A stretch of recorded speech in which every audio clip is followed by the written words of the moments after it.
You're listening to Trek FM. Want to join in the conversation and share your thoughts on this episode? Join the Babel Conference, our listeners' discussion group on Facebook. Just type BABEL into the Facebook search field, and we'll look forward to seeing you there. This is Steve Sansweet of Rancho Obi-Wan, and you're listening to the 602 Club.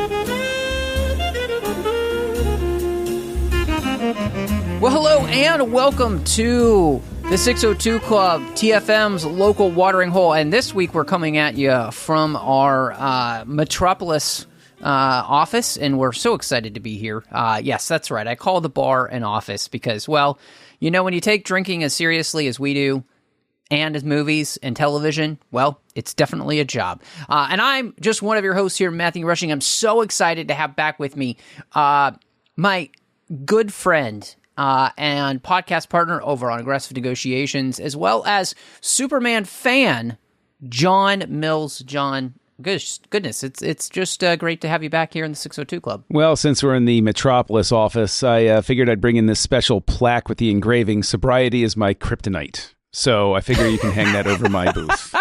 So Perfect. Yes. Well, you know, hopefully you're not getting texts from your ex, Eve, while we podcast, or at least just, you know, turn the dinger off your phone. She wouldn't have been my ex, but okay. But you can find us wherever you get your podcasts. Of course, if you're enjoying the show, share it with a friend. One of the best ways to grow a podcast audience is actually just to recommend it to a friend. You can also do that on social media. You can follow us over on X, Twitter, at the 602 Club. We're on Instagram at the 602 Club TFM. You can also find us online with the entire network at trek.fm, plus on Facebook at facebook.com/trekfm, the listeners-only discussion groups. You can talk about what's going on here on the network and our hosting site, Facebook. The group is called the Babel Conference. Of course, you can join us there. And if you like what we're doing, please go over to Patreon at patreon.com/trekfm and help us out. Make sure we can keep all of these shows coming to you. But, John, all of that preamble out of the way, we got to jump in because we are talking about Superman from 2025, directed by James Gunn, the very first movie that we're getting in the new DCU as we are relaunching the DC universe.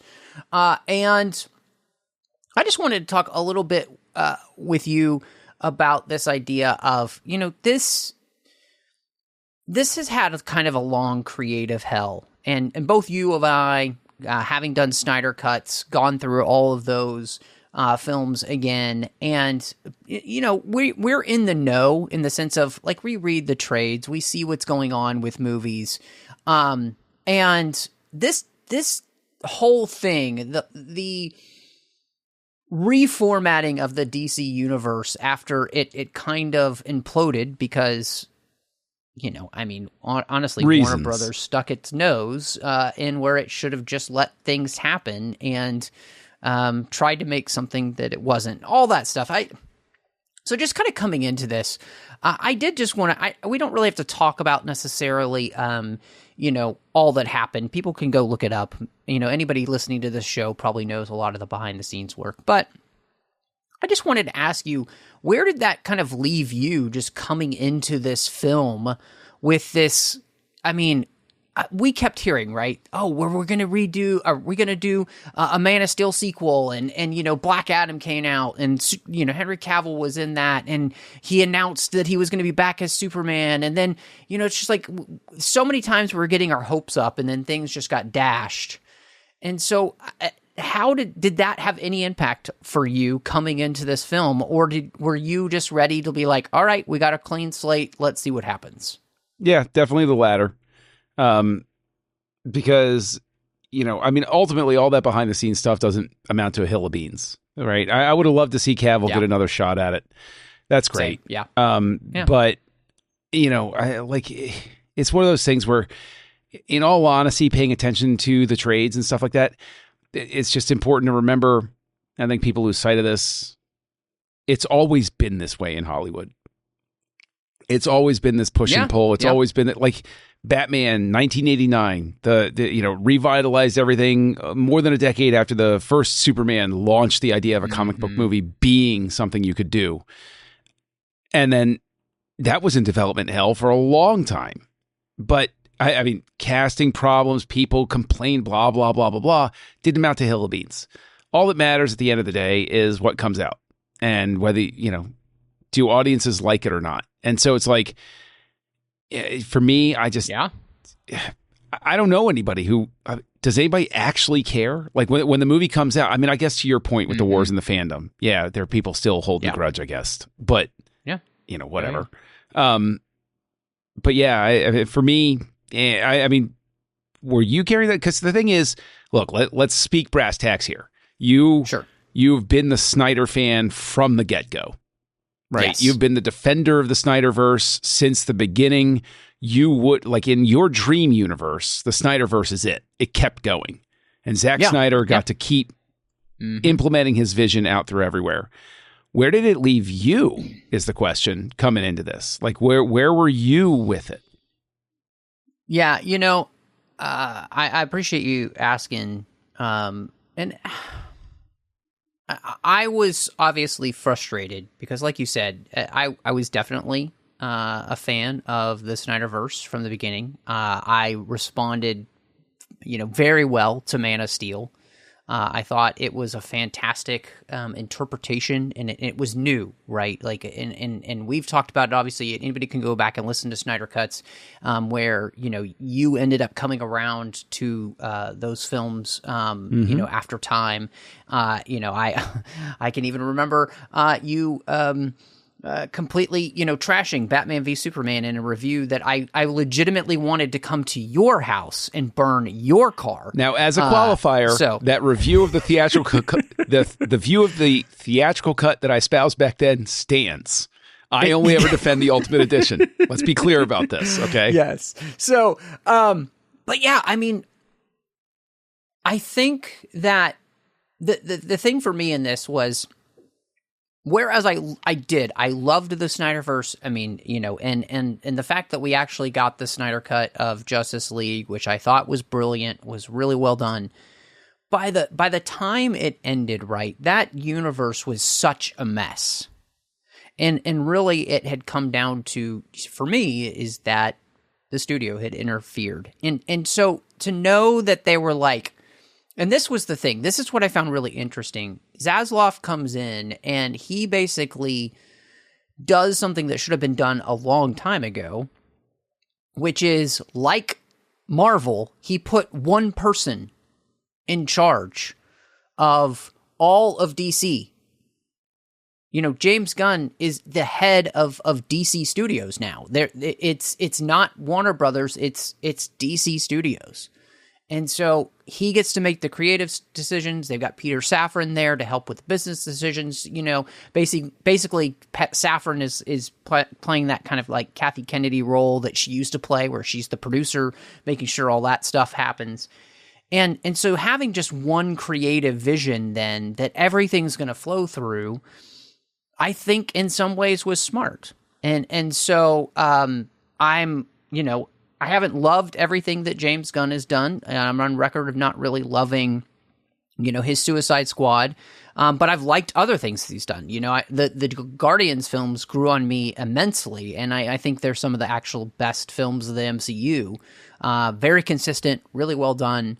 The production value is fantastic. And part of that is James Gunn is a director who he knows what he wants, and he gets it done, right? And so all of that left me to the place where I was like, okay, we're going to jump in, and I'm good with this. Really, it just comes down to, I hope I like the movie, right? And so now, starting with Superman here, Dan Didio, who used to run DC Comics back in the day, was their executive editor and co-publisher at that point, and for 18 years.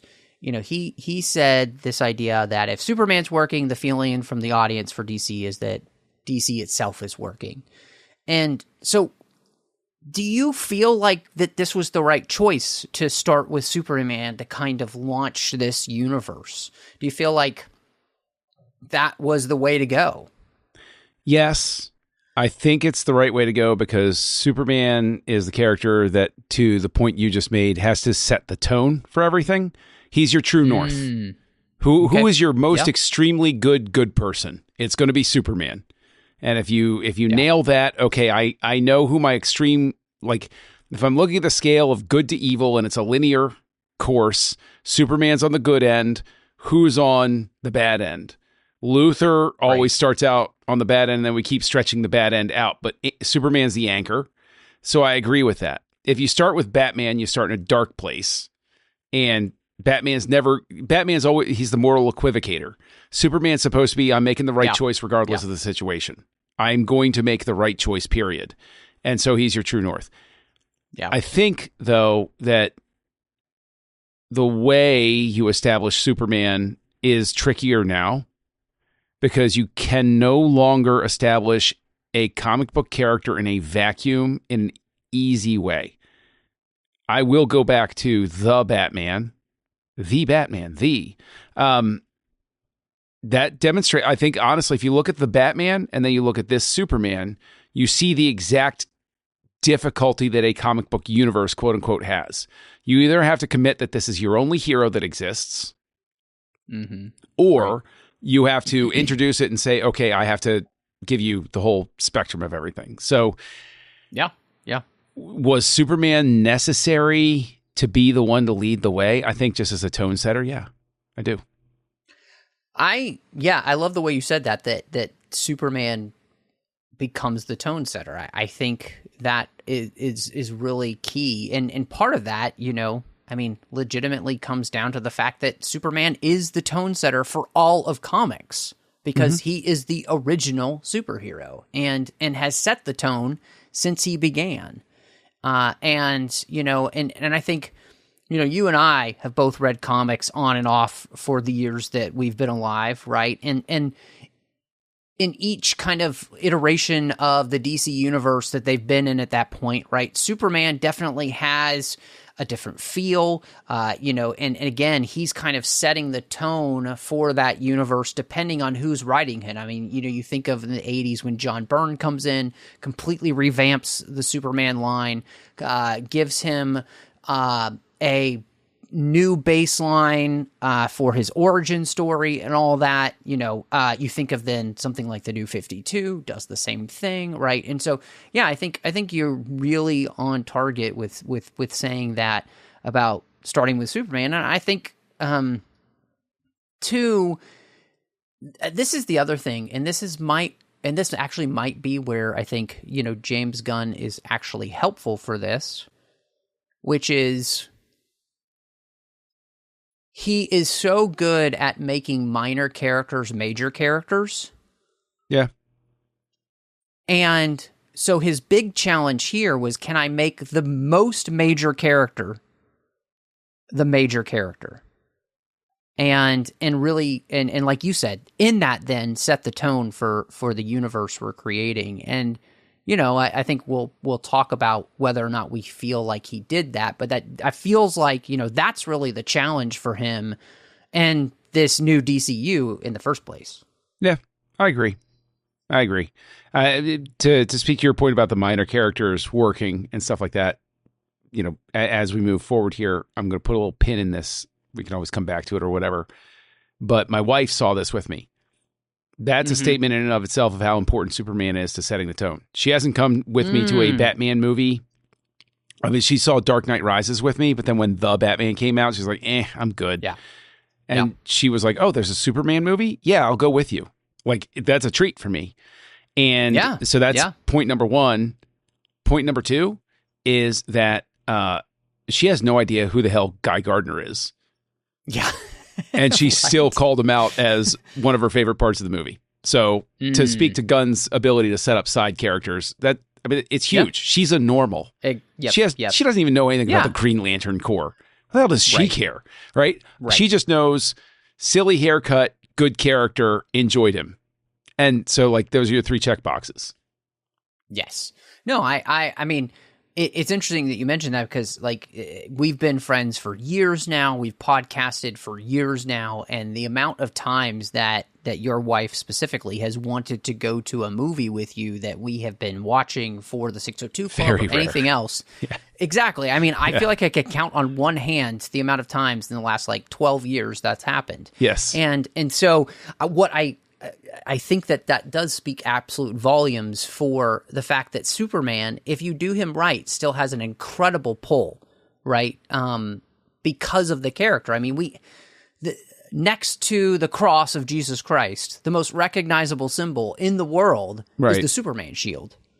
And so, yeah, I mean, getting this right is really important. So one of the things that we kind of need to do a bit of history with here, because this film has a bit of history up front, because the movie literally drops you in. Yeah. I mean, and so we are being pulled into a comic book universe the same way as a kid you might just pick up an issue of Superman off the old spinner racks back in the day. You don't know if you're in the middle of a story or not, right? You're just picking it up. That's kind of how this begins. And so I wanted to ask you about the fact that James Gunn, it's not a crawl like Star Wars, but it has that similar feel where it is bringing you up to speed with where you are in the story. Mm-hmm. And how did you feel like, that kind of in media res worked? I go back and forth, but yeah, the picking up a comic off the shelf, this is a trade paperback. I've missed previous issues. It throws me in. I'm either going to buy in at the start or I'm not. And I opted to buy in, obviously. And I think it's also, honestly, it speaks to origin story fatigue. Nobody wants to see the origin story anymore. We've seen it 1,000 times. Like, the first time you saw Superman's origin story on screen or on videotape, depending, you were like, wow, this is his origin story. But even Batman in 1989 didn't tell the story of what happened to his parents until deep into the movie, and it was one scene. And so when we then had to reboot stuff, and we would have to keep revisiting origin stories. And honestly, who I'll throw under the bus for this is Spider-Man. We all turned it into a meme of Uncle Ben with the line under it, how many times do I have to die? Yeah. It's like, why do I have to watch, because they've rebooted the series so quickly that I was like, oh, yeah, we get it, Uncle Ben. Good Lord, enough already. So the emotional impact of it for us as an audience is blunted. So I honestly think this is just Gunn smartly declaring at the beginning, I know you're tired of origin stories. We're just going to jump into this, and I'm declaring it. And I think it's ultimately the right call because it lets you get to the action faster. That's what works with Star Wars. The original Star Wars, boom, you're off to the races. Yep. And that's why people came down on episode 1. I remember several of the reviews came down on episode 1 when that came out because they were like, where it didn't start in the middle of the action. Yeah, there's a ship traveling somewhere, but there's not a big action scene right after the crawl. And I think that, this is smart. It's going to capture the audience and get them off to the races. Yeah, I mean, one of the things I think he does is basically build a universe in 30 seconds, which is to say, hey, this world that we're visiting, this Earth has 300 years of metahuman experience now. Superman's been here for 30 years, and now 3 years from that, he's been announced as Superman, and he's kind of the strongest hero of them all, and we're going to throw you right into that story because 3 minutes ago, Superman just got his butt kicked for the first time, which I think in a lot of ways, it sets the stage for everything you need to know. And everything else about this movie, whether they explain it or not to you about who this character is really or what their origin story is or, all that, it's like, to me, and I don't want to jump too far ahead of myself, but I think one of the things that this film does really well is actually utilize every other character to be a juxtaposition to Superman so that every character is about exploring a side of who Clark is as opposed to who other people are, which is what makes him special then compared to everybody else. And to me, that's the thing I think, going into this, I have to say, I was definitely afraid there were going to be too many characters and there was going to be too much stuff happening. And what I felt like as I watched the film is that every single thing was actually helping me see a reflection of who Clark is and Superman is by seeing who he's not in these other characters and really making, again, him shine more because of that. Yeah, I could see that. I think the movie does struggle a little bit with too many characters. I think that is one of its struggles, but I think that what alleviates it in a large sense is it moves very quickly. I think Gunn, to your point, Gunn knows what he wants. You don't have long enough of a time to have a problem with something before you've moved on to something else. And it in a sense, it's like all of the great, like old Lucas and Spielberg and Donner stuff, where it's like you don't have time to complain about it. You're just on to the next thing, and it's like, oh, okay, well, all right, well, I'll think about that later, and then you're having fun again. But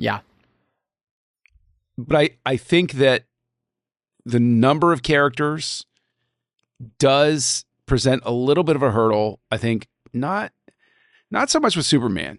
Yes, a little bit with Superman, but more with Luthor, because I think Luthor's arc gets a little staccato as a result.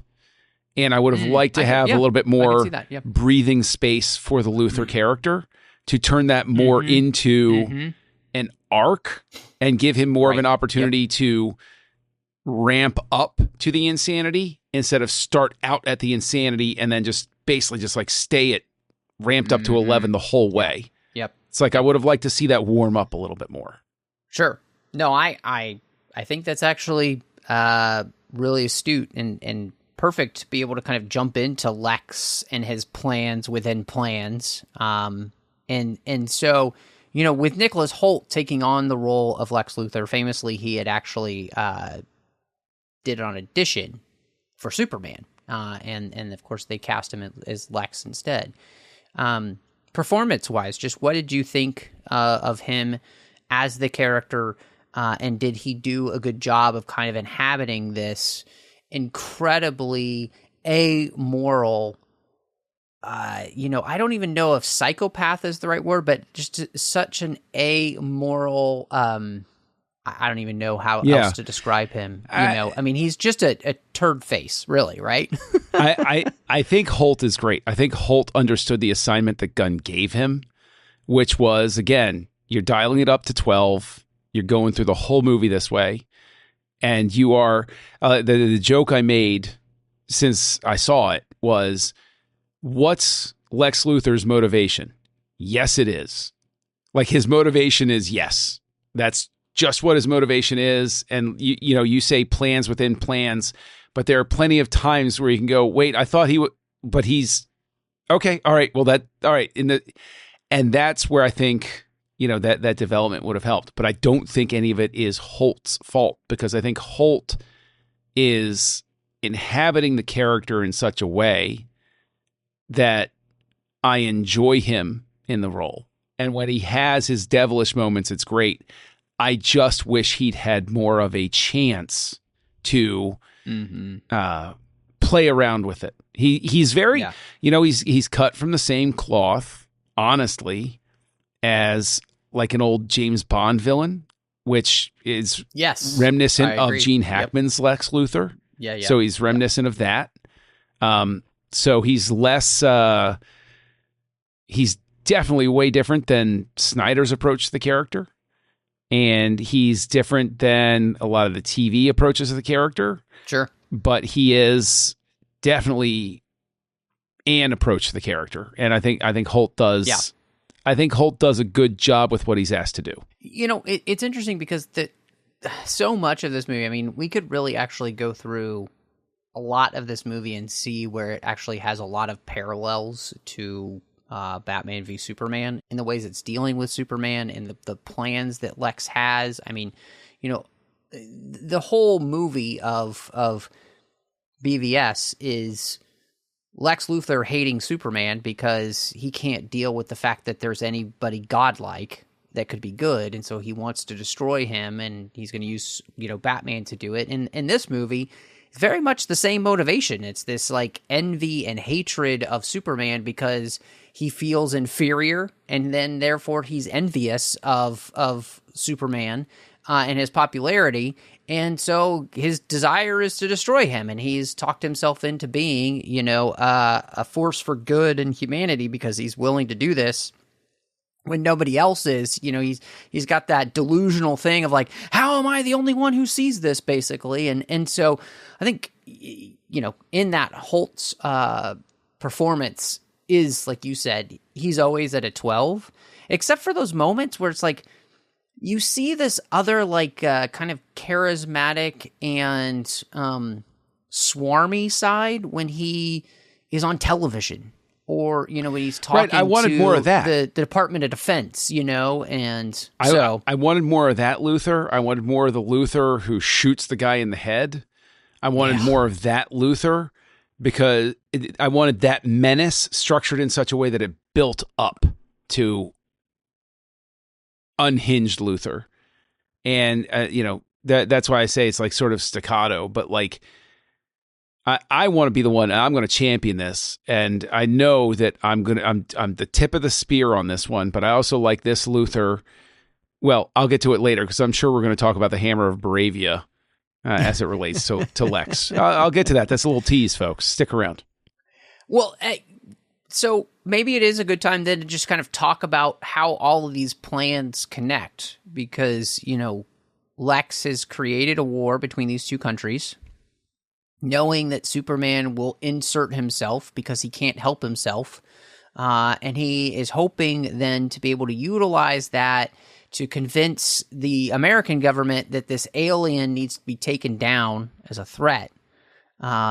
Because, he's acting, quote unquote, unilaterally, while at the same time, he is publicly trashing Superman on social media with his monkey bots, which is hilarious, and, creating mayhem too, wherever Superman goes, kind of trying to make him look bad.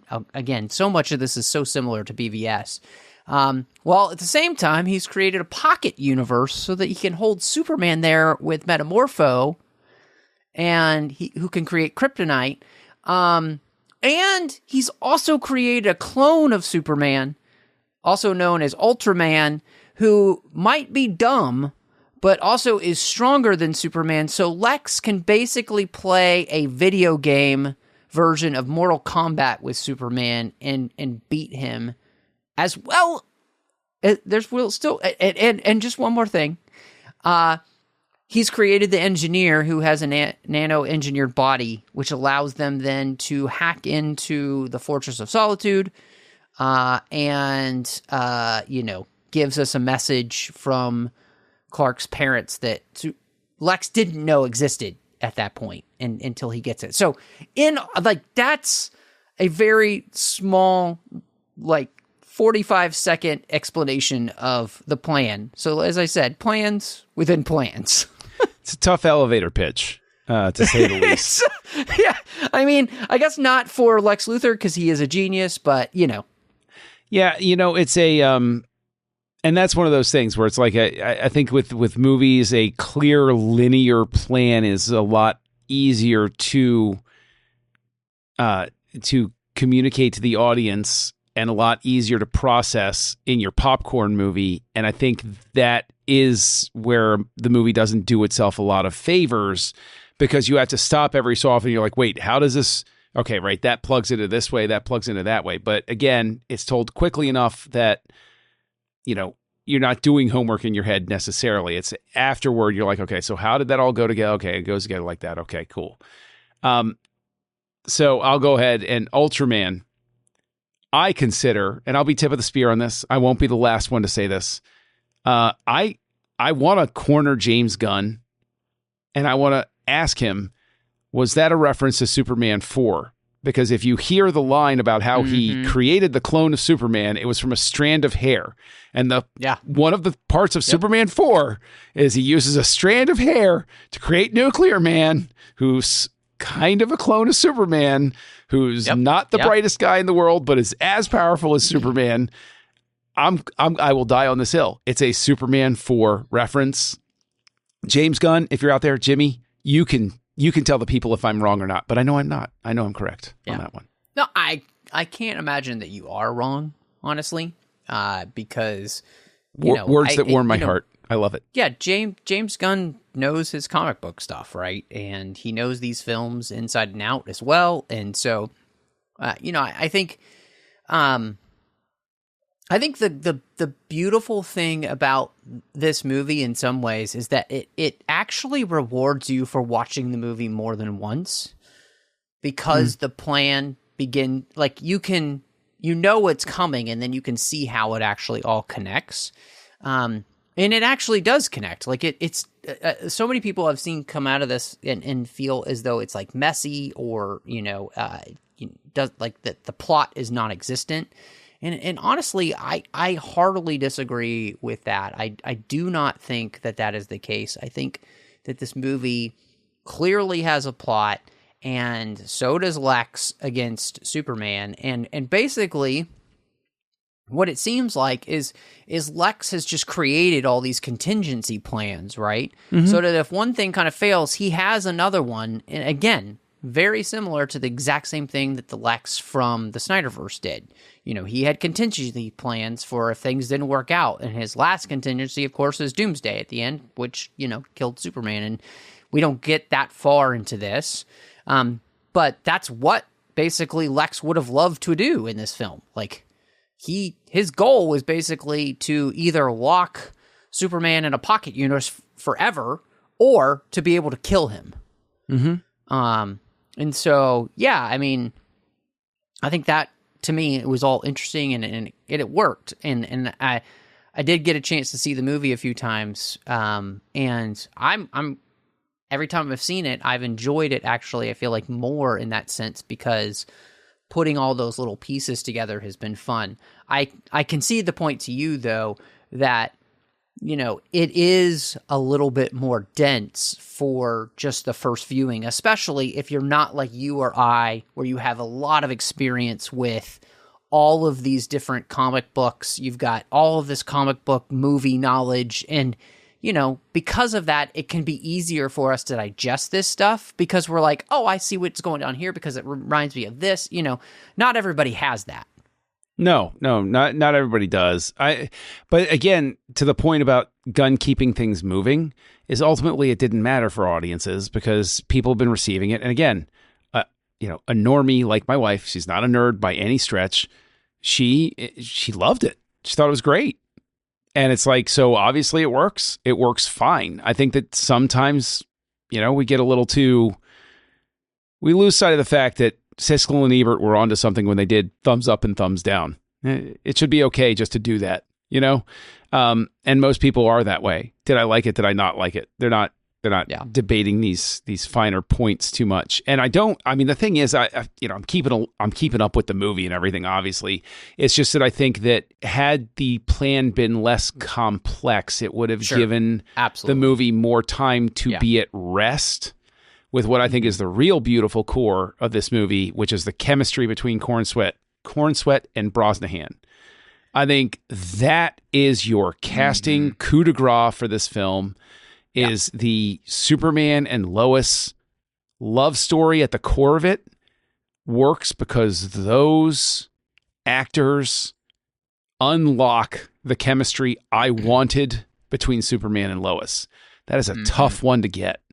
People think it's easy, but people think it's easy because we consider it a given that Superman and Lois are going to be falling in love with each other in one way or the other.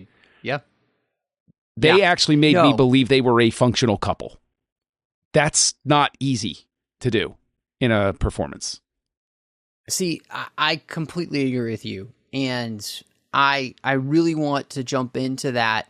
But there's something I feel like we kind of have to talk about before that. But I'm so glad you brought that up because, I'm right on board with you. To me, those two together are the core of the film in many ways because they are opposites, and yet they're making each other better people, actually. by being together, which, you know, is such a beautiful thing to celebrate what relationships can do. So, but I wanted to ask you real quick before we dive into them, because I think it has a big part to play in that story, is this idea of parents, right? And one of the major changes that Gunn does make here is to the elves. Yes. And his Kryptonian heritage and what they wished for Clark. There are iterations in the comics, you know, Gunn knows of them, you know.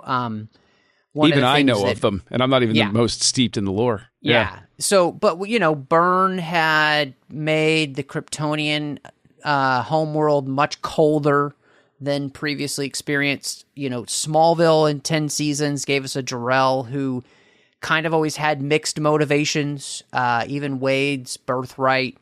And, you know, so for them, they want Cal to rule the world, create a harem, and basically destroy anybody that gets in his way. And that's juxtaposed with the Kents, who are probably the most down-to-earth version of those characters we've ever seen. Yes.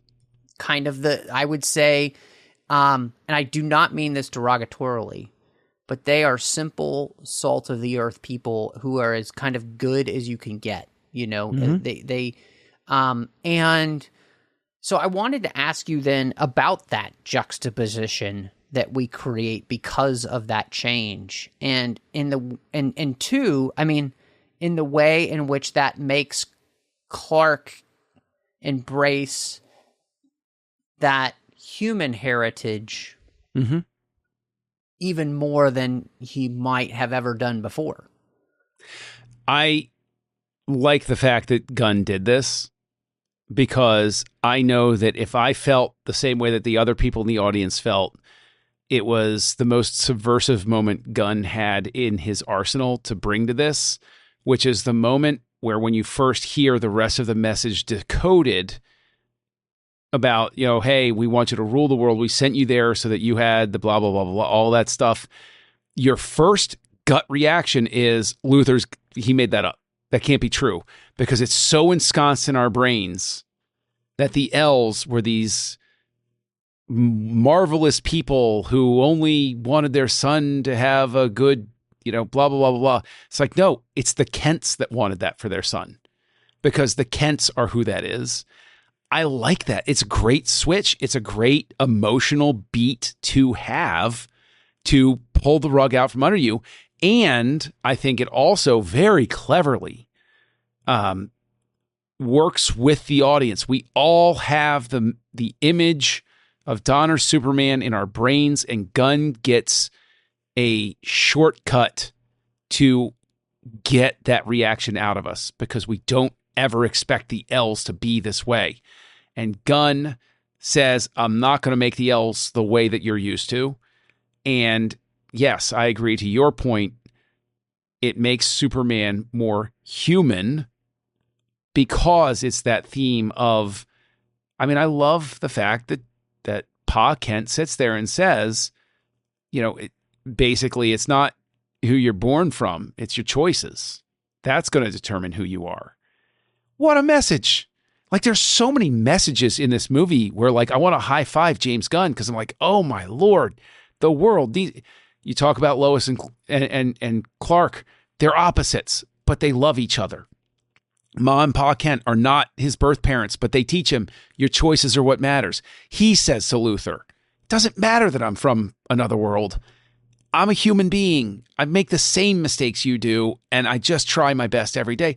Like, this movie is so jam-packed, and I think it gets all the way back to that. That's the core. Superman is Superman by choice, not because he has to be. And that's what is the most inspirational aspect of the character, is we are like Luthor. We want to believe that if somebody had this power, they would be a bad person because they couldn't help themselves. And by making Superman more human, it makes his decision even more noble, because he wasn't given some otherworldly mandate to be a good dude. he chose to be a good dude, even though he had every possible opportunity and ability to be Luthor. I mean, he could be whatever he would want to be, and who's going to stop him? No one. And I think I think you said it perfectly. And so the only thing I really feel like I can add to this is what's so fascinating to me about this movie is so much political discourse online, which is so stupid about this film, about this immigrant story and whatnot. Oh my God. The beauty I found about this film is what it came out of really what you just said, right? Clark chooses who he wants to be. And who Clark chooses to be is what his parents taught him to be, and modeled for him in their own lives. Paul Kent tells him, he's like, parents aren't for showing their kids, or telling their kids what to be. They're for giving them the tools to make fools out of themselves all by themselves.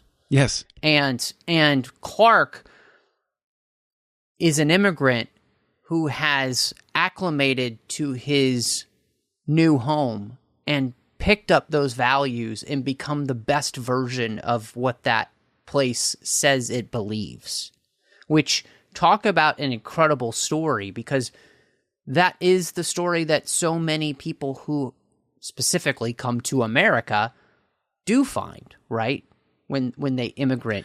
Yeah, they immigrate to our country. Yeah, you're still who you are, but you understand how to grow as a person and all of that type of stuff. And the thing is, the closest I think the movie ever really gets to, I mean, listen, there are a lot of charged things. The whole pocket universe thing, there's a very obvious, thing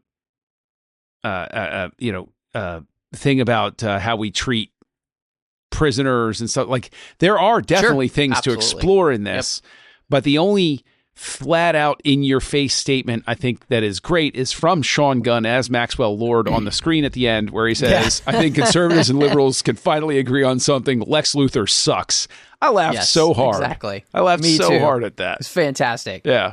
Well, and I think this thing is really beautiful as well, is honestly, James Gunn is so subversive, I think, in the way in which he subtly sets up what's going to come next, which is Supergirl, right? Yes. And he's already said, look, as good as Clark is, in fact, the poster for Supergirl that comes out next year just came out today, and it says, instead of look up, it says look, and then it's crossed out the up, and it's spray painted out. Look out, because Supergirl is a royal mess, which makes so much sense when she is a person who comes from Krypton, lived there, and then comes to Earth and has a completely different experience than Cal, who gets to be raised here and then, really imbibe these values as his own. And so I think it's one of those things where, again, so many people kind of got up in arms with the ways in which Snyder just challenged the character of Superman by asking some interesting questions. I think Gunn really does actually the same thing, right? He even talked about this in an interview. He's like, I had to figure out the things where I had to honor them as Superman, but then I had to figure out the ways in which I could challenge the character, but also help the character through that challenge by maybe making some changes. That's what it means, I think, to understand, okay, I can't just kind of give people the same Superman they've ever seen. I need to give them something that makes coming to this movie worth it, right? And I think that's the thing Gunn was wrestling with. And I think this makes for a really interesting story because, again, by the end of the film, you have a Clark and a Superman who are embracing what it means to be human even more than we've ever seen before because of everything he's gone through with this revelation. And that's a fascinating thing to see Clark do. Yeah. I mean, yes. Spot on. It but again, I think Gunn buys himself by putting it as this is a part 2 without a part 1. Gunn is able to hit fast forward on a couple of things and get to the point. And that's, look, We can bemoan it all that we want to. It's how we live now. We want to let's just get to the point, and he gets to the point, and he does layer a lot of things that work really well. So I think you're spot on. Yeah.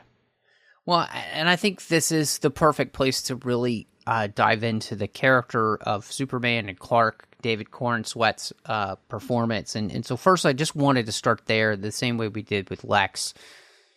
What did you think of Corenswet? Because obviously, as with any Superman movie, it is carried by the person who wears the shield. And so how did you think he did with the performance? Was it what you kind of hoped it would be? Was it what you wanted it to be? Did it surprise you in any way? What did you think? I will say that Gunn is a very smart director, and I think that Corenswet is a very gifted actor. And so I will sum it all up very briefly. I enjoyed Superman Returns, but one of its limitations was obviously Brandon Routh, was given the direction, play Christopher Reeve, and then we'll branch out with it in the next one. Okay? Be Chris here. And your mileage may vary. And then, of course, we have a totally different one with Snyder, so let's leapfrog to this one. I think that what I love about Corenswet's performance is he hits enough notes to make me recognize the Reeve-type aspects, but he does it in such a... he puts enough spin on it himself that I see a guy not imitating a previous actor's performance, but delivering a performance that is similar in tone and feel to one that really resonates, I think, with the character. Yeah, I mean, to me, the thing I think that Corenswet brings to this is that he just makes the character his. Like, for me, the beauty is I wasn't actually thinking of any of the other Supermen, the people who played him. I was just picking up what Corenswet was laying down, and I think, again, kind of having read a lot of comics, he felt like bits and pieces of all these different comics that I've read, and the beauty of, and this is the one thing, right, that the original Marvel movies from the Phase 1 were doing, right, is they were being an amalgamation of a lot of the different comic book stories and versions of the character, and kind of then making their own version, the one that fits within the MCU. Corenswet feels like he's basically doing the same thing with Superman, right? I mean, the beauty, I thought, of this was that this is a Clark who, and a Superman who has kind of a temper. When he goes storming into Lex's office about the dog, I mean, it feels like he's ready to rip somebody's head off in that moment. At the same time, he's also the guy who's like, the only time Superman curses in this movie is the moment when he comes face to face with his own clone. And he's like, what the hell? It's the only time he curses, because every other time he's like, well, good gosh, like he just sounds like, what the hey, dude? Right. So. But see, that's sort of the echo of the Reeve, like Christopher Reeve, like he left an everlasting imprint on the character. That's the type of echo of that Superman that I see in there.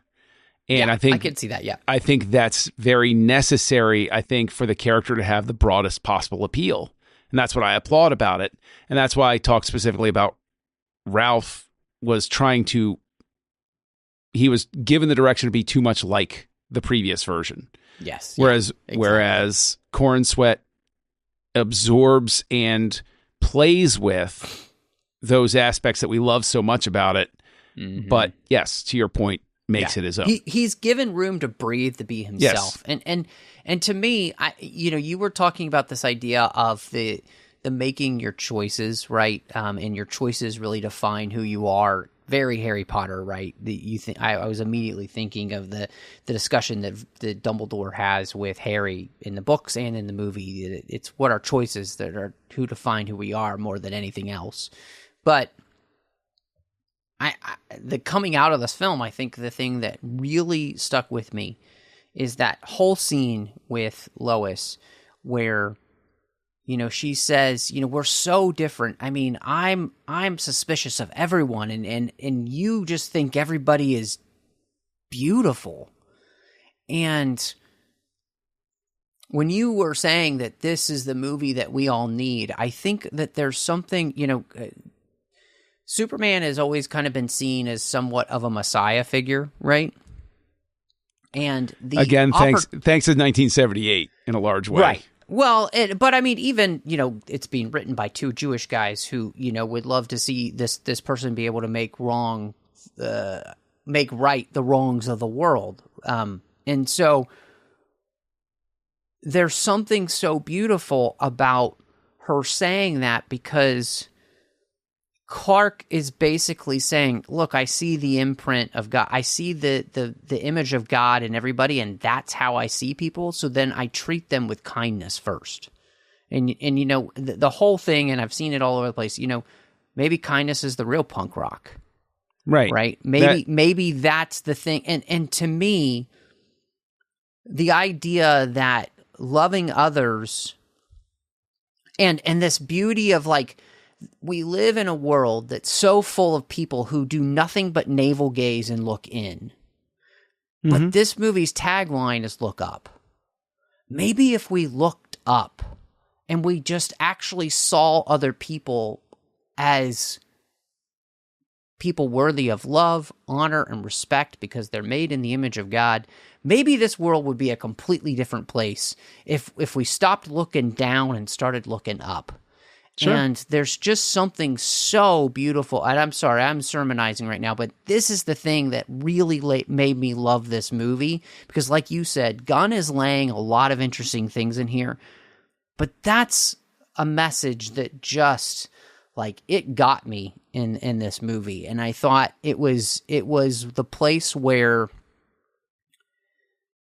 Superman became the film that we really do need right now. If film is important, this movie had something really, truly important to say. And I got to give it to him. I think James Gunn did it really, really well. I mean, honestly, I think we've been waiting for a movie with this type of, that specific exchange where she says, and you think everybody is beautiful, and he says, maybe that's the real punk rock. Like, that's the type of exchange that we need. The pendulum swings, okay? You look at 70s movies and then 80s movies, and then the pendulum swings in a certain way. And what I think is cool about this movie is it is overstuffed, and it has everything it can possibly fit into an approximate 2-hour runtime. So it feels very much like a 90s superhero film, but it has this hopefulness that wasn't present in the 90s. The 90s superhero movies were overstuffed and cynical. Yep. They were tongue in cheek, and they treated it as kitsch, and they treated it as a silly, childish thing, and ha ha ha, why do we even like these things? And then we overcorrected, and everything became too damn serious. And then everything became too damn complex, and it's just like, oh my God. And so now the pendulum, I hope that Superman is swinging us back toward that vibe of, oh, it's okay to have a character and a movie that moralizes with what you're talking about.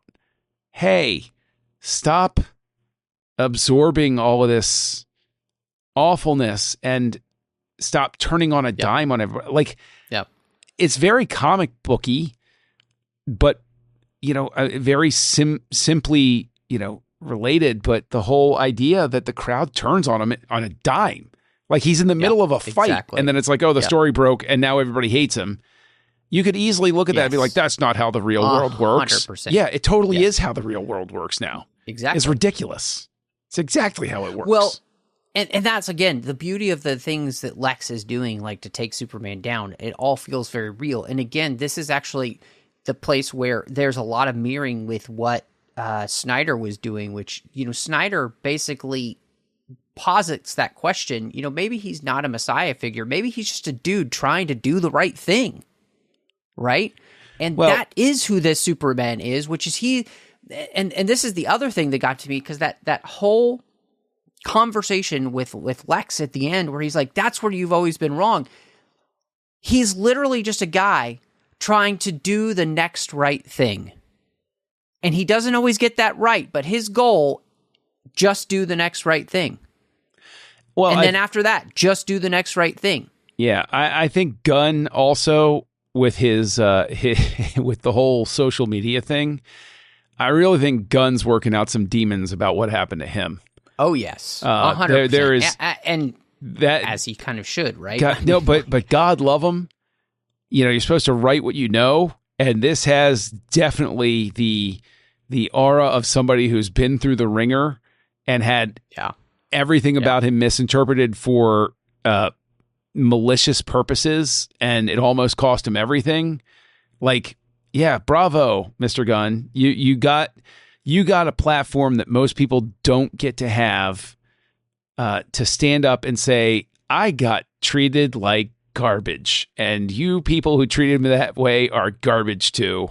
Yeah. Thanks for your $15. Enjoy the show. Like, I applaud it. And it's one of those things where I hope it won't. We can't. We're all addicted to social media and everything. We get it. Okay. And our phones and all that type of stuff. I'm not going to be so Pollyanna to be like, oh, people are going to walk out and they're going to understand. But maybe this is just a little seed that people can start nurturing to grow into something more substantial about, hey, when you read that thing, maybe give it a second. Maybe not react right away. Maybe think it through. Yep. Well, and I think the interesting thing about this is it great time to kind of jump into Rachel Brosnahan's Lois Lane, right? First, we've got to talk about, I think, her performance, because for me, I think that she does a wonderful job of portraying this character who is very much a juxtaposition between her and Superman, of being somebody who is jaded, who questions everything, who does not see the world the way that he does, because you can tell she's had a different growing up experience, right? That has led her to be much more cynical and placed her in a position where you can tell she does want to be able to believe, and her relationship with Clark is helping her to be able to do that. But she's still always going to be somebody who's kind of questioning. And I thought she was great. And she just embodies the best of what I think, to me, Lois Lane is kind of supposed to be, which is a challenge for Clark and Superman, right? By asking him good questions. But at the same time, she's just so freaking likable and enjoyable. I mean, the whole conversation she's having with Mr. Terrific about, like, I was just dating him and I was going to break up with him, but then he told me he loved me. And it's like, she feels also very much like a real person. I'm going to be very caustic here. I haven't watched everything that's ever been released about Superman, so I will restrict my comments to the major feature films. But of the major feature films, Rachel Brosnahan is the best Lois Lane and best love interest. Wow, that has been in a Superman film. Okay, I'm not taking anything away from Amy Adams, but I don't think Amy Adams was given much of an opportunity to be charming in those movies. Like, she's Amy Adams, so she's charming when she walks on screen. Okay. But like, I think that Rachel Brosnahan is of the major big budget feature Superman movies, the best Lois Lane, period. Wow. Yeah. Well, I mean, you heard it here, folks. John Mills. And I operate under the account at Matt Rushing 02. I'm actually not going to disagree with you. I think she's wonderful. And in many ways, I don't know if you ever watched Superman and Lois, but she was also a fantastic Lois Lane. And of course, that's a different Superman. I mean, he's married to her at that point. They have 2 kids and all. But I didn't watch that. I didn't watch that, and that's why I restricted my comments to, I've seen all of the movies, including Superman 4. So well, and again, too, one of the things you mentioned is that she does such a great job of being the love interest for Corenswet, in the sense, and them being love interests for one another. They, like you mentioned, their relationship feels real. Their chemistry is real. And you need that, because you need them to be able to sell very quickly that they've been in a relationship for 3 months and that they have these feelings for one another that are growing. And I think that they do a superb job of doing that together. And that's just as much on Brosnahan as it is Corenswet to pull off. And so to me, like, I'm so thankful that he chose her as this Lois Lane, because I'm so excited actually to see not just where Superman goes next, but I'm excited to see where Lois Lane is going to go next in this DCU. And then of course where their relationship grows together. Agreed. I think she's a secret weapon in this movie. I think this movie has a couple of secret weapons, and I think she's one of them. Well, is one of your secret weapons also Krypto? Because this is the first time we've seen him in live action. And so talk me through your thoughts on bringing him into this universe. And I will say, maybe one of the hardest, I mean, other than Superman shooting a mini Superman out of his hand, a super dog is one of the most difficult things to, I think, try to bring to life in the comics. And so, walk me through that, man. Giant cellophane S in Superman 2. That one was, I rolled with that one. Also difficult. Nuclear Man growing his fingernails super long, super fast, and scratching Superman. That's a hard one to take into. No, I think Krypto's a great way, because you have the opening words set this very somber sort of like, oh, Superman just suffered his first defeat. There's all of this stuff. And then we immediately go into the dog being silly. And it immediately disarms you as an audience. It's like, it's cool. We're going to be tempering things. But I think that Krypto is maybe overused a little bit in the movie. But is primarily used to great effect, because this dog feels real, as silly as it sounds to say that. And I think anybody who has had a dog as a pet, I mean, the scene that got the biggest laugh from me was the world is tearing itself apart. All of this stuff is going on, and he whistles for Krypto. And where is Krypto? Krypto is in a pet store eating every last treat that is in there. Fantastic. That was incredibly relatable for those of us who have dogs who are also impossible to train. Yeah. I think it's such a whimsical, fun thing, and I think it also firmly reminds you throughout the movie that this is a living comic book. More than any other comic book movie in recent history, this is a living comic book. If I was flipping through a Superman comic and I saw Krypto doing these things, I would say, okay, that's Krypto doing those things. And it's just, it allows me to play along with the gag, I guess you could say. Yeah. Like, and it just makes it go down easier, I guess. And so I think Krypto is wonderful. I love Krypto as a character in this. I hope you do too. No, okay, and I'm not a dog person. I'm not an animal person in general at all. And so yes, you can at me at Kessel Junkie. Yes. But it's. I thought that Krypto was utilized perfectly in this film, and the reason for that is the way in which, at the end of the movie, it's another place where Clark and Superman is shown to be very smart, right? There's a couple things at the end of the film where we show him to be smart. One is his battle with the engineer and Ultraman, where he takes them all the way up to space and then drops down, realizing he's going to be able to survive, that the engineer will not be able to. Incredibly smart on his part. And then the other part is that realizing that Lex has tried to map out every scenario of what's going to happen, right? Every little, it's like his prescience of trying to understand Superman. But what hasn't he factored in? The fact that Clark has a dog. Yep. And so there's that moment of Clark realizing, yeah, you lost because I'm going to call the dog in and he's going to ruin your fun. And it's a beautiful moment, right? And that's the moment where Krypto, who, has been annoying Clark the whole movie as well, and maybe the audience shows up and is a true hero. And then I also thought the beauty of this was that the whole movie, you're kind of like, come on, Clark would have a much better behaved dog, right? Like, Clark would have been a good dog trainer.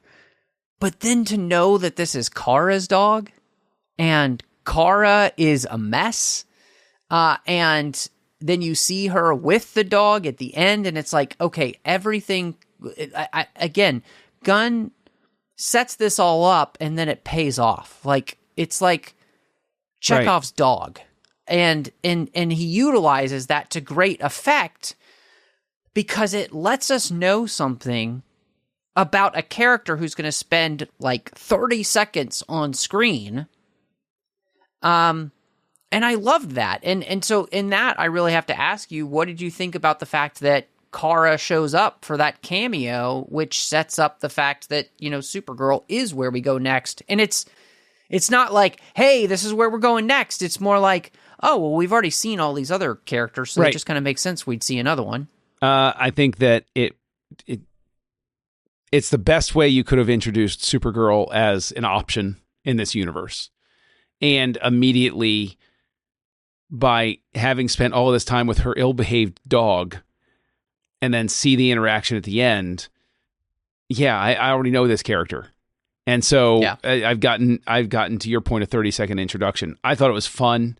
And I think also it was great because, you sit there the whole time. You're like, how could Clark possibly have a dog this ill-behaved? Yeah. And then you see the dog's, the dog's owner, and okay, that makes sense. I got it. So I think you said it perfectly. It's like, it was a great way to bring Kara in, without making it feel forced. It felt organic.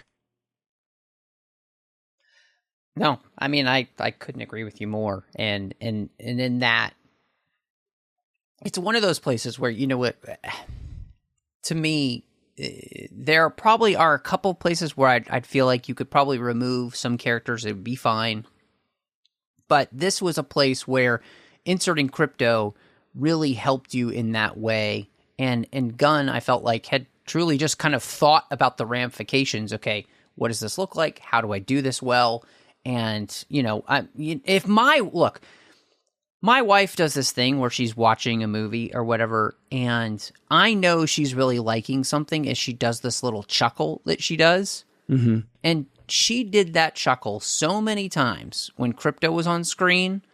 And it's like, I know she's loving what she's watching if she does that. And like that first scene where, like, from the movie where he's like dragging his leg up.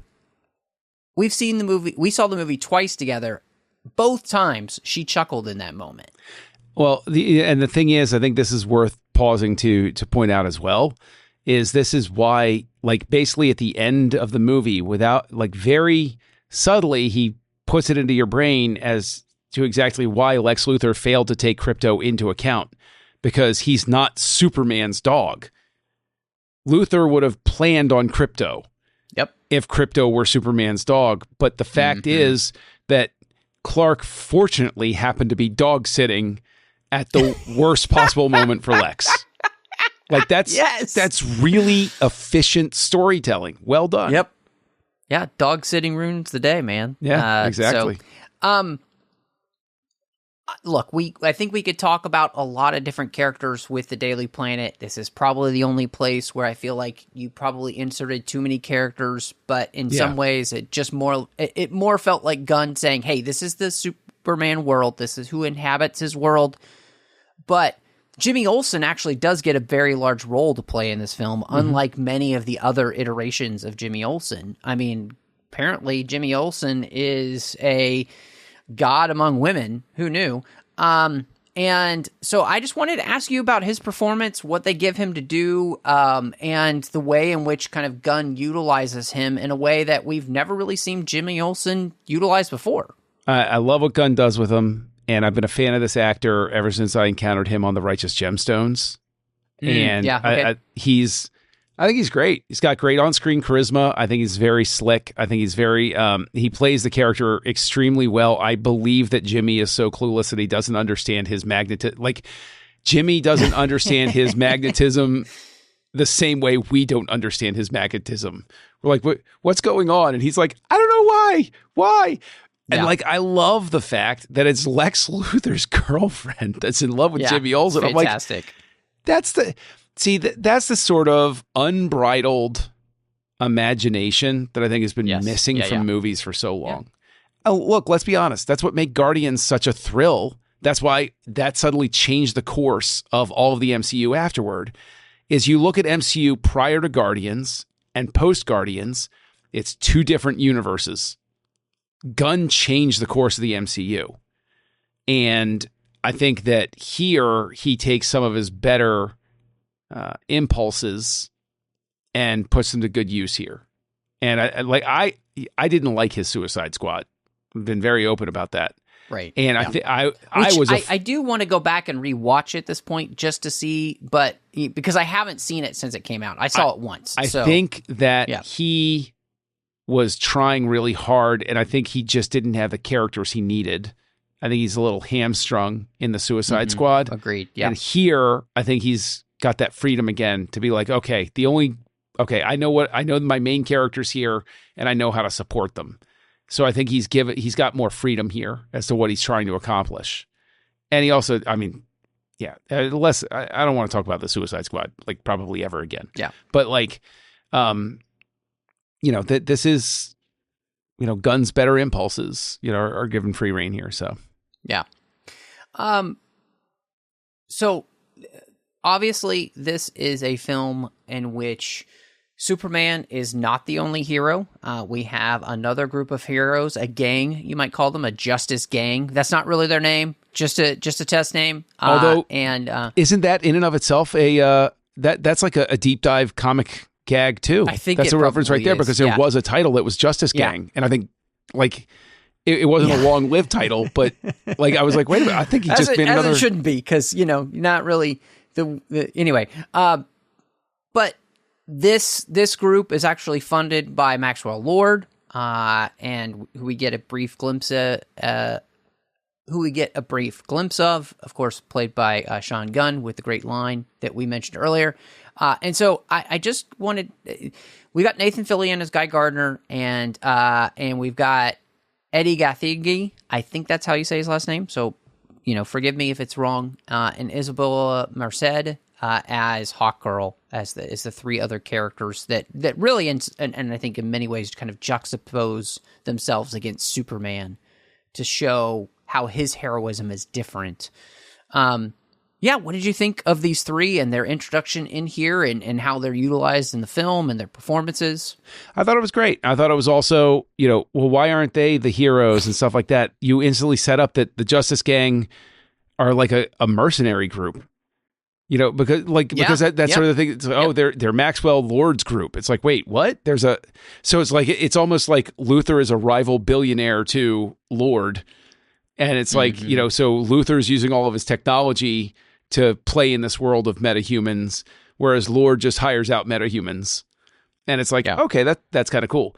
Like I said earlier, my wife has no idea who the hell Guy Gardner is. Not at all. Yeah. But she loved him. I think actually Mr. Terrific is low-key been stealing the show for a lot of people. Seriously. Really great stuff. Legit, yes. Some of the best moments in the movie are him. Yep.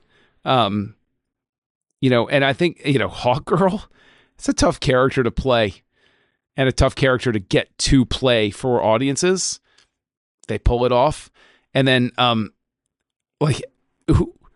who outside of the most absolutely diehard comics fans even would know of characters who, can make matter out of anything? Like, that's such a deep dive character.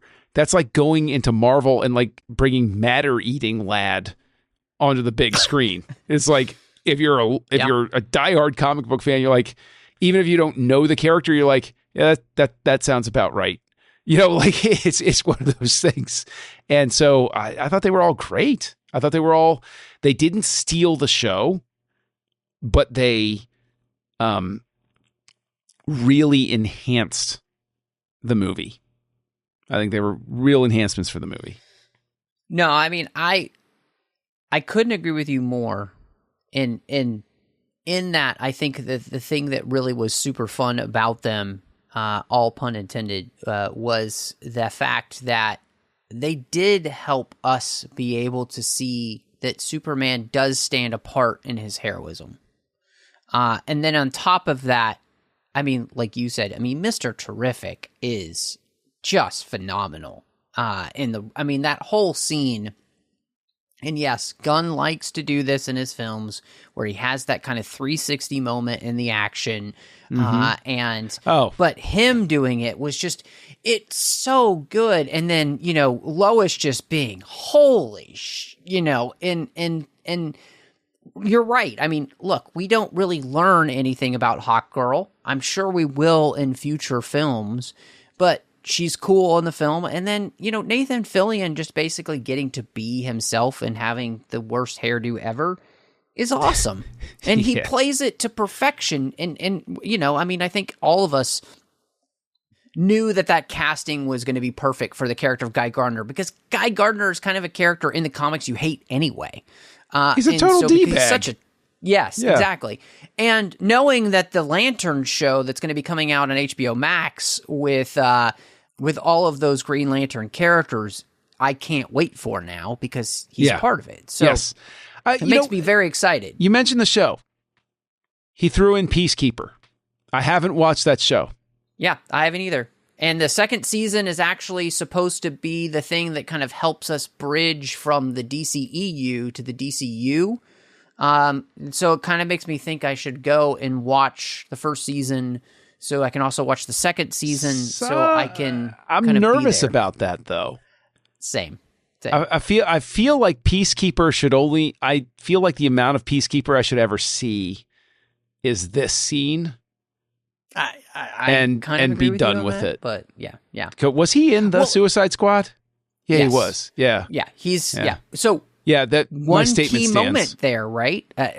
Just him being in there. When he's on that talk show, he talks about the idea that like Superman, he's frustrated because Superman will only kill somebody if it's absolutely necessary, which I was like, interesting. So we have already set up that there is, and Gunn has talked about this in an interview, there could be a place where Superman could be forced to kill people in this universe if he felt like there was no other way and he was saving lives to do it.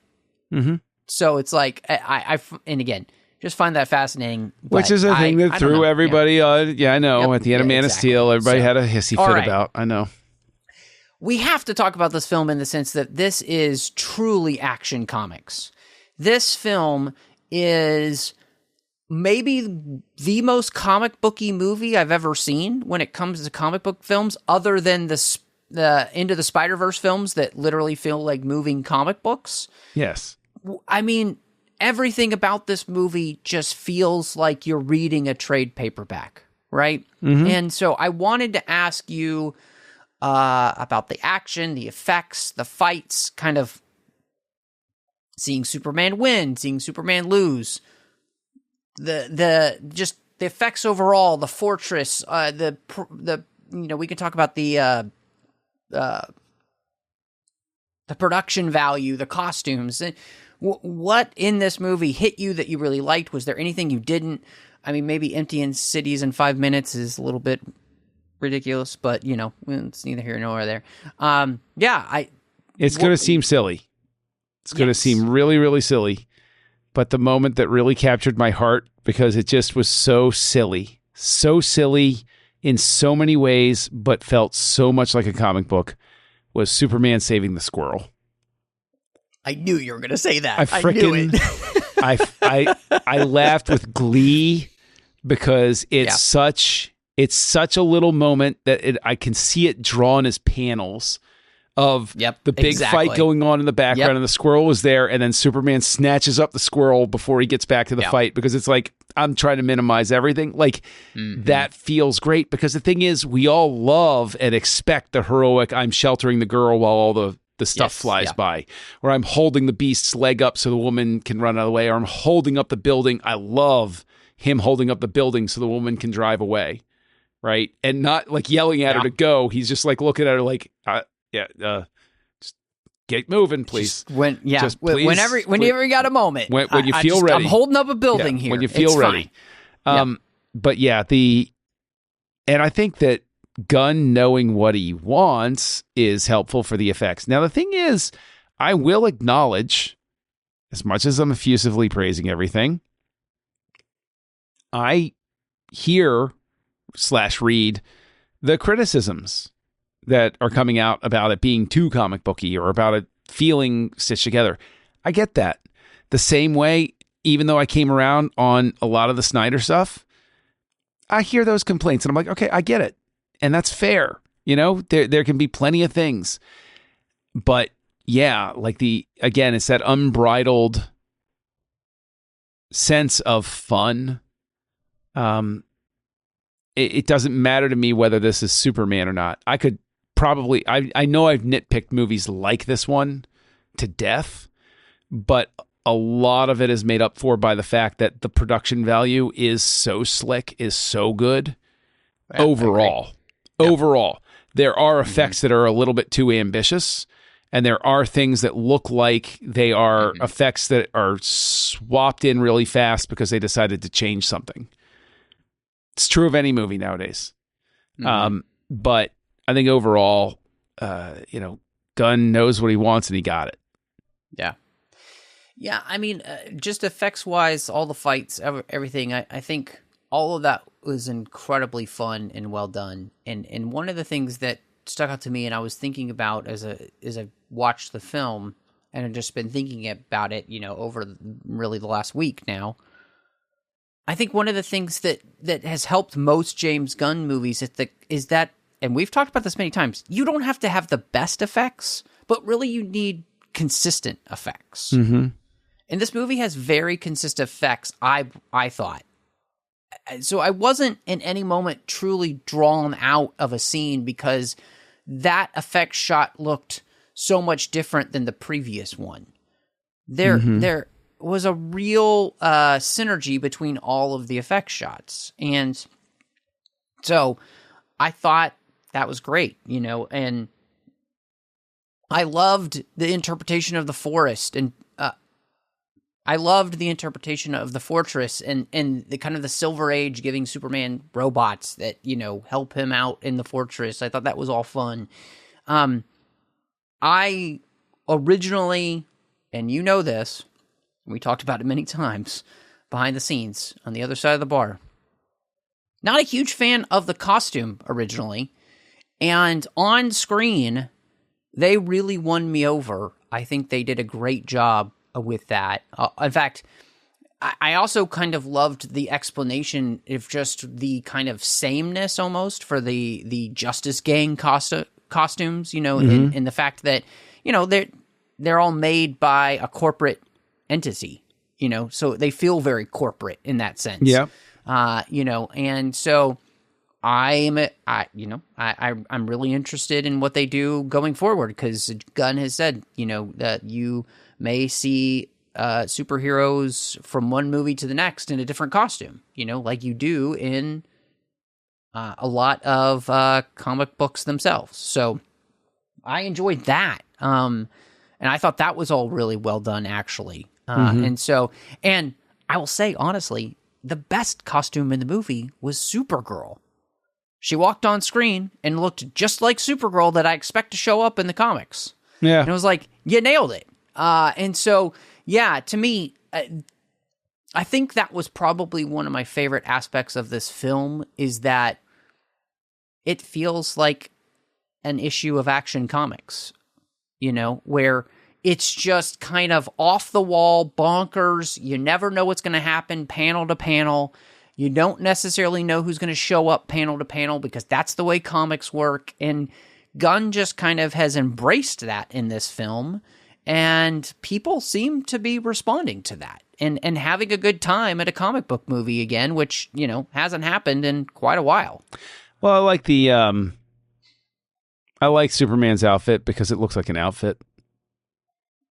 I know how simple that seems to say, but it looks like an outfit that he puts on. And I'm glad that they didn't use the sort of Speedo look that is most famous with Superman on screen. That's okay with me. Yeah, I'm glad that they did not go with 100% with with the Superman Returns look. Yeah. Yeah, I'm good. I'm good with this. It looks like an outfit that somebody would put together that would be comfortable and functional. And so I'm good with that. And I thought that honestly, if you're going to talk about costuming, the costuming for Eve is on point. The costuming for Luthor is perfect. Like, I thought the costuming was absolutely top notch in this film. Yeah. I really do. Yeah. Well, yes, I agree. It just felt right. It really felt like that the costume designer and Gunn had spent a lot of time talking about each character so that what they were wearing said a lot about them, and, I know a lot has been made of the fact that Corenswet and Gunn talked back and forth about the trunks. And honestly, they were going to do this film without them. And I believe they said it was like the day before shooting or whatever, and Corenswet said, look, maybe Superman wears the trunks so he looks a little bit silly, and it makes it people, easier to accept him. It makes him less threatening to kids. Exactly. I think he said. Which you actually saw in the film when all the kids run up to him and he's giving them a hug, and giving them high fives and stuff, making sure they're okay. It's like, yeah, I think it worked. And in all honesty, I've ordered the Hot Toys toy with Krypto, so I can't wait for it to arrive. So there you go. So Superman is famous for his theme. And that is because John Williams gave us one of the most incredible themes in all of cinema history for this character. And stepping into the shoes, the very large red boots of John Williams are John Murphy and David Fleming.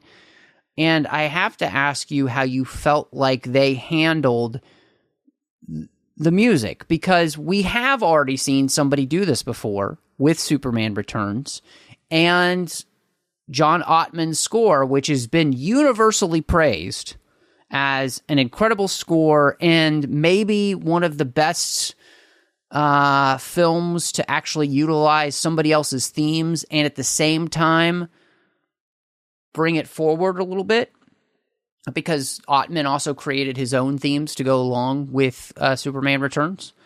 So regardless of my feelings of that film, I would agree. I think it's actually one of the best that's ever been done, next to somebody like, say, John Powell doing Solo, or I even think that's what I immediately go to. I'm like, actually, the gold standard for me is John Powell with Solo. I liked Giacchino's work in Rogue One, and so there are people who have played with Williams themes before and made it their own. How did these guys do? And did the score give you that sense of kind of wonder that, you would hope for in a brand new Superman film? It feels like an extension of Williams's work, but not necessarily in a positive way. Now, keep in mind, you use Williams's theme. It is a shortcut to emotion for me 100% of the time. I like every right-thinking person on earth, I love that theme. And you use it, and it is an emotional cheat in a lot of ways. I will immediately be on board. I've told this story before. When I saw Superman Returns for the first time, I had no idea whether they were going to use the Williams theme or not. And then when it opened up that way, my friend Joey was sitting next to me, and he would be able to tell you, I started giggling, and I went, yeah. I was so happy that they stuck with the theme. With this, I feel like they box themselves in a way, because they use the theme, but not to its full extent. Like they don't evolve it so much as lean on it. And while it works, it doesn't make it, I think you either have the choice to do what Ottman did, or you have the choice to do what Zimmer did, which was, screw it, I'm throwing everything out and I'm doing my own thing and I'm going to beat your eardrums to death. This, I think, feels like it's caught in between. And so it works, but I don't think it's really its own work, if that makes sense. If there's really any criticism that I have of the film, it is the score. I think that they're of two minds. They never actually utilize the full theme, and I think that's a disservice to the theme. If you're going to use it, just go whole hog, man. Exactly. And I think the other thing that I don't really appreciate about what they do is it's like they're straddling the fence between Williams and Zimmer. I think you were talking about that there, and it's like you want to have that kind of almost synth kind of sound that Zimmer does so well, and you want to kind of have the beauty of Williams, right? Is the man knew how to use brass, and too many composers these days have no idea how to use brass. They only know how to use strings and synth. And it makes the music feel hollow. Yeah, I bet. Instead of full and rich. I mean, that's John Williams. One of the reasons he loves the French horn is because it does that. And so I think that's what the movie is missing, is that feeling of like richness and fullness that I would want. And look, it's not the worst score I've ever heard, but it's also just, it's not the best that this can have. And I wish that if they're going to utilize the theme, which I get, because you're saying basically, hey, we're just going to recognize that this is the Superman theme. James Bond wouldn't change his theme. Mission Impossible doesn't change its theme. Superman shouldn't change his theme. Okay, that's fine. But then use it to its full effect. Right. The same way you would in a James Bond score. I mean, Thomas Newman in his scores for Bond did that. David Arnold, fantastic at that. Yes. Whether you even liked those films at all or not. So, quickly, I do have to ask you, it's James Gunn. You're going to get some needle drops in a movie. And the biggest one there is, of course, the scene with Mr. Terrific. The song is 5 Years' Time with Noah and the Whale. What did you think of utilizing that as well as the, Iggy Pop singing at the end with, I'm a punk rocker? Perfect. Both of those, perfect. That's all I can say. I think they're perfect. Yeah. I couldn't agree with you more. I thought when he chose to do a needle drop, it fit perfectly, and it fit the vibe again of this movie and everything. So I only have one last question for you, just as this. We know this is setting up a DCU. We know a few things that are coming. We know that we're going to be getting Supergirl next year, and so that comes out in July. We're also going to be getting the Green Lantern show coming out on HBO Max. And we also know we're going to be getting Peacemaker Season 2, which is going to play into this universe. And we're getting a Clayface horror film. I'm so on board with that. I'm so freaking on board with that. I can't even say. Sorry. Just had to say it. Yes. No. So coming out of this film, how do you feel about this? Because one of the key things that Gunn has said is this.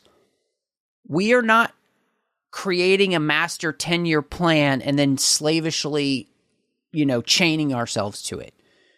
We have ideas of where we want to go, but the key is that if the script is ready and the script is good, that's what gets made next. And that's why we're getting actually Supergirl next year, is because the script came in, they thought it was phenomenal, and they're like, we have to make this film. this is next. And so with all of that, how are you feeling coming out of Superman and getting into this new universe? I'm on board. I honestly, and with the quote you just said with Gunn, he's sending as many signals as possible to say, I've learned all of the mistakes that have trapped Marvel. I'm not, and he's doing it the exact right way. I'm not doing a corporate 10-year plan. I have an idea. It's like any great filmmaker. I got to give myself room to change, and styles are going to change, and tastes are going to change. We got to be able to adapt along the way. We got to play jazz. Yeah, I'm absolutely on board with it. Based on this, and based on Gunn's approach to it, and based on the projects that are coming out, I am like, if you were to compare, which comic book universe are you excited for? This one. Marvel's dead to me. Look, I don't care who needs to hear it. Yeah. I will grab you by the collar. I will slap you in the face. Marvel's dead. Okay? Let it go. It's over.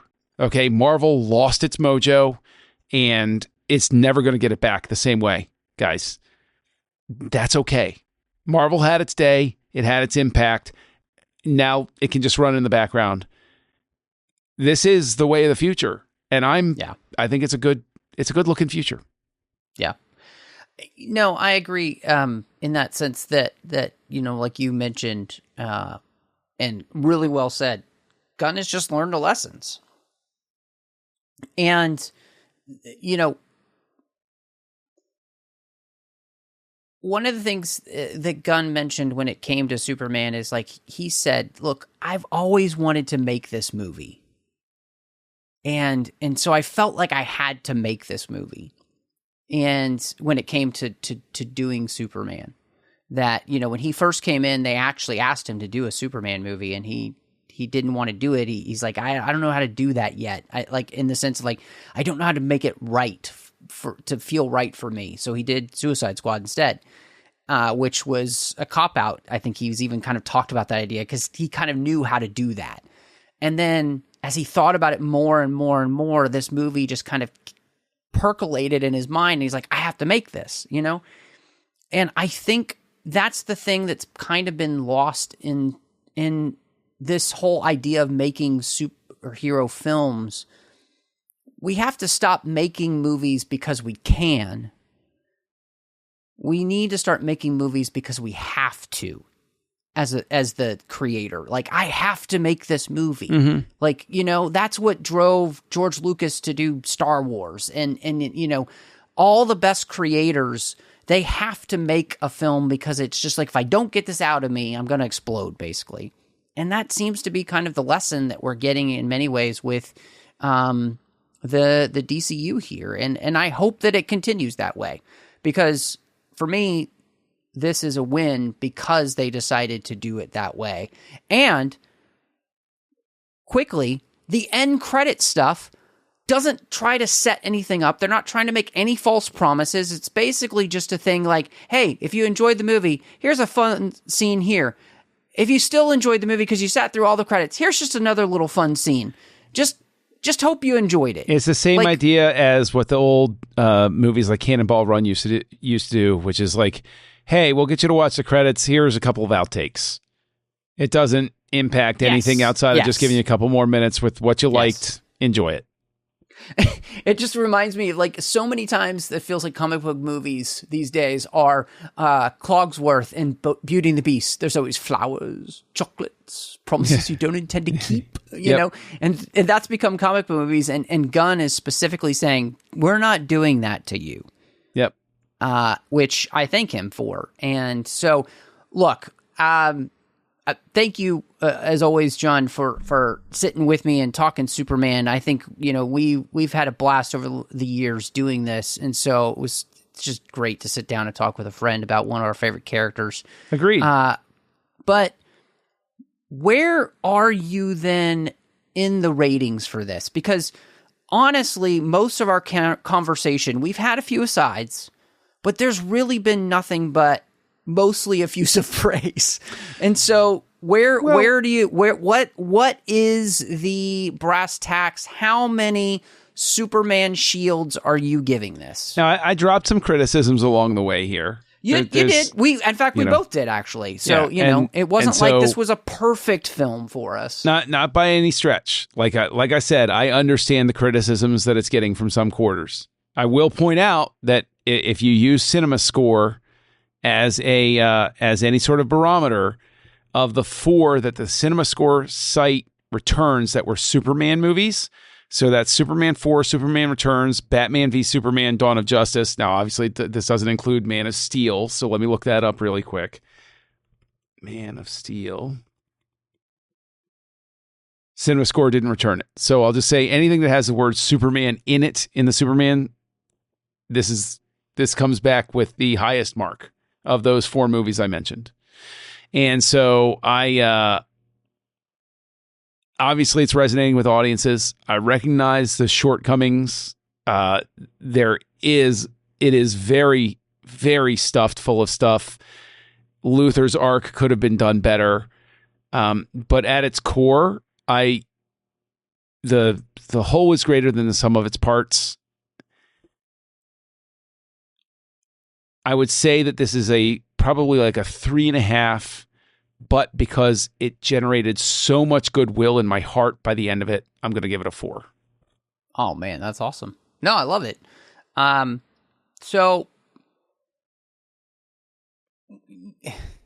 the funny thing was about this film is it literally dropped on my birthday. And so this is my favorite superhero character. And going into it, we had talked about it, and I'm like, I need to like this movie because I can't not like this movie and it be on my birthday. Like, it just can't happen, right? And I really love this film, and there are certain parts of it that I would change maybe or whatever, but I had such a great time in it. And I have enjoyed watching it all 3 times, and I actually kind of hope I get a chance to see it again, maybe.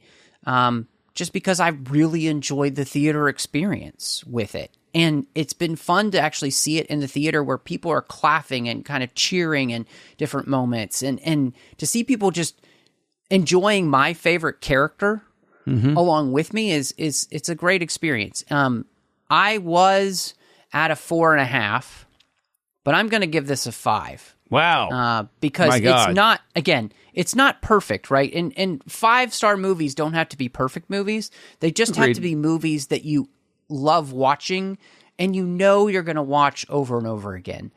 I can't wait to get this movie at home. I can't wait to watch it again. I can't wait to have friends over to watch it with us, my wife and I. And I can't also wait to see what's going to come next. And in all honesty, I felt the same way coming out of Man of Steel. I loved that movie, and I couldn't wait to see what came next.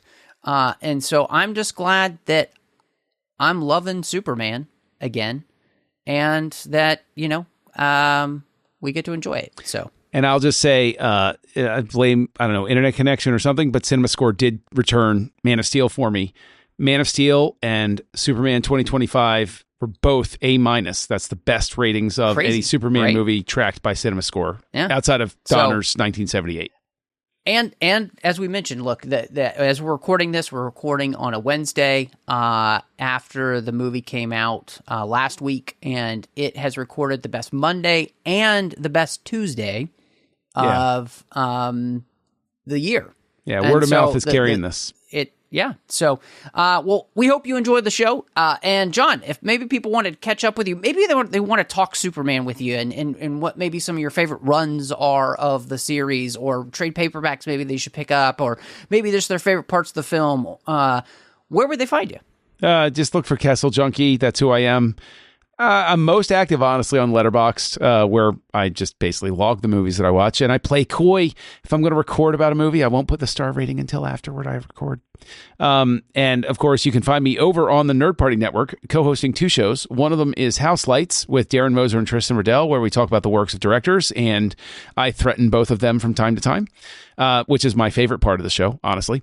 And then, of course, I also co-host Aggressive Negotiations with you, Matthew Rushing.